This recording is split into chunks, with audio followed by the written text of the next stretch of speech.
Ek groet julle geliefdes. Ons is besig om na die Efesiërs sendbrief te luister en vandag lees ons Efesiërs 2 vanaf verse 1 tot 10. Julle was dood as gevolg van julle oortredings en sondes wat voorheen julle lewenswyse gekenmerk het. Julle het gelewe soos hierdie sondige wêreld en julle laat lei deur die vors van die onsigbare magte, die gees wat daar nou aan die werk is in die mense wat aan God ongehoorsaam is. So het ons trouens vroeër ook almal gelewe. Ons is deur ons sondige begeertes oorheers en het gedoen net waartoe ons luste ons gelei het en wat aan ons gedagtes opgekom het.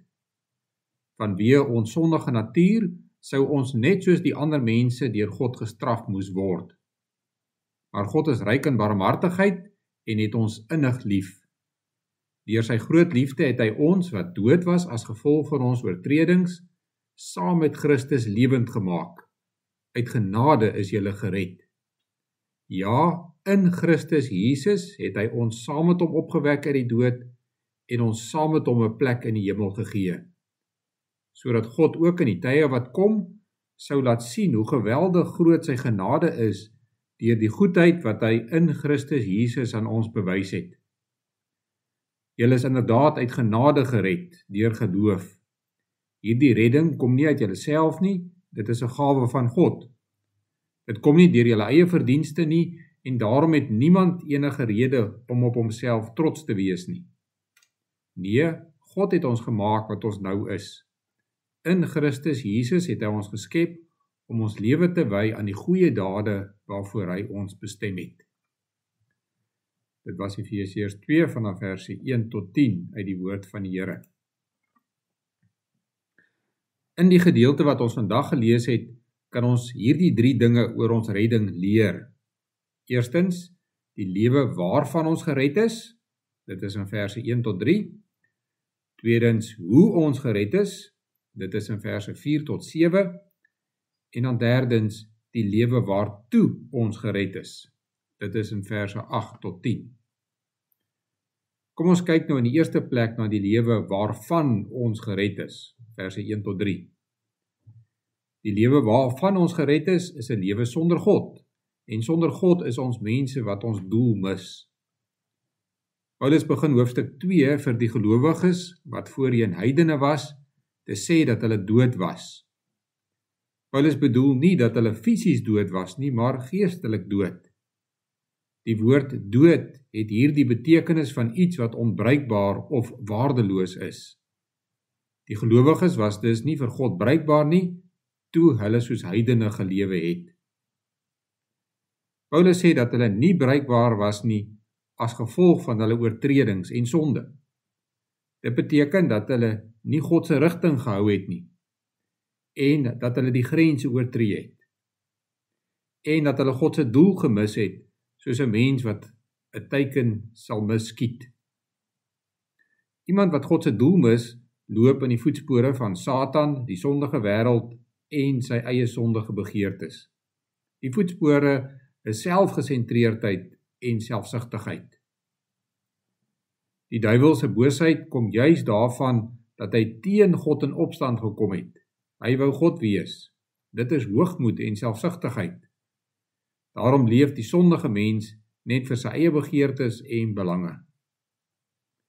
Die sondige mens is so na homself gedraai dat hy selfs God tot sy eie voordeel wil gebruik. Die sondige mens gee of dien niemand nie, maar wil in alles gedien word. Hierdie selfgesentreerdheid kan op verskillende maniere in mense se lewens gesien word. Dit kan jou 'n baie wrede mens maak. Dink byvoorbeeld aan diktators en tiranne in die geskiedenis wat duisende mense laat doodmaak het, net sodat hulle in beheer kan bly. Of jou selfgesentreerdheid kan jou uiterlik 'n morele mens maak. As alles net oor jouself gaan, kan jy probeer om goed oor jouself te voel deur 'n goeie mens te probeer wees. Jy probeer so hard om raak gesien te word dat jy mense in nood help. Jy probeer om baie vriende te hê of baie hard te werk. Maar die doel agter dit alles is erkenning, jou naam of jou beloning. of dit kan jou 'n uiterlike godsdienstige mens maak.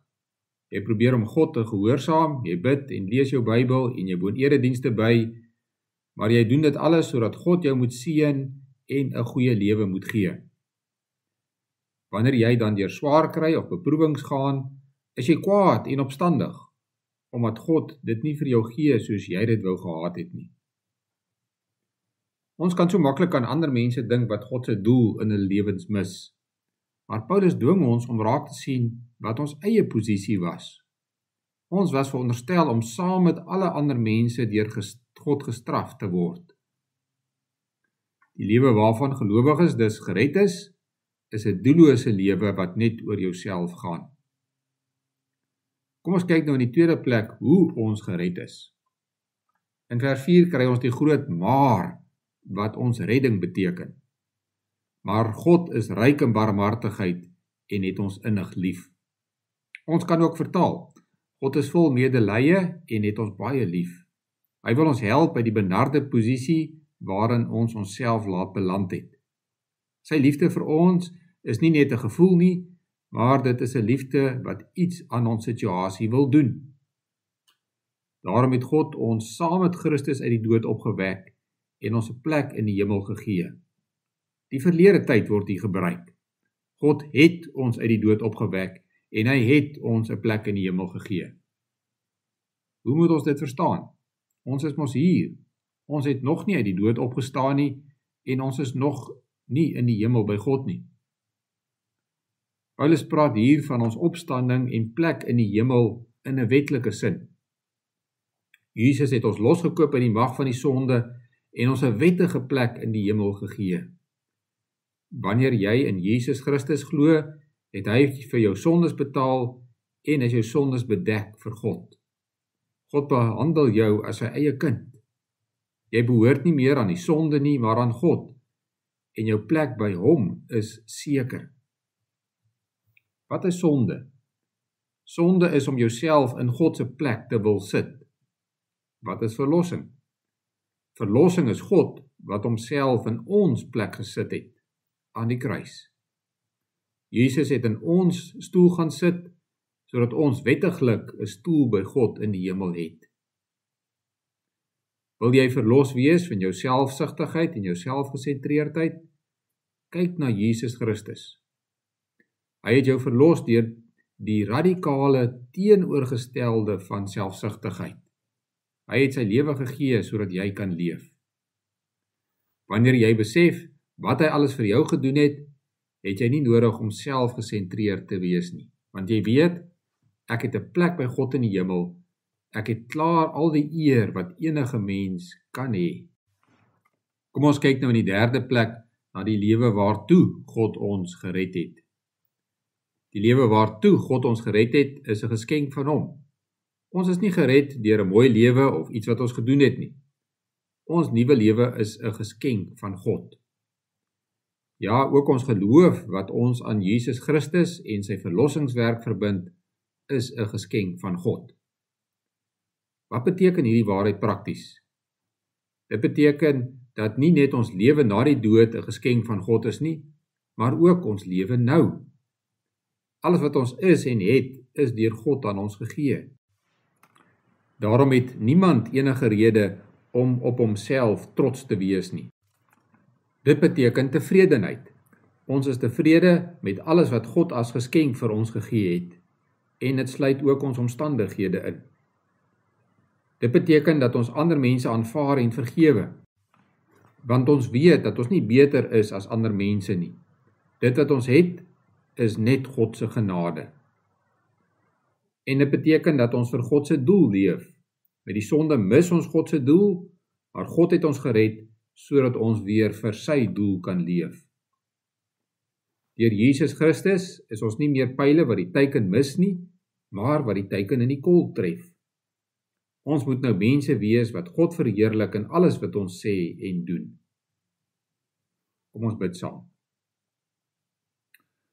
Here onse God, ons dank U vir genade onbeskryflik groot. U het ons gered van 'n sondige en doellose lewe en U het vir ons 'n nuwe lewe gegee wat betekenis het. Dankie vir die voorreg wat ons het om U te kan dien en dat ons diensbaar in U koninkryk kan wees. Wys ons hoe U ons wil gebruik in die skepping, in die samelewing, in ons huisgesinne, by ons werk en ook in U kerk.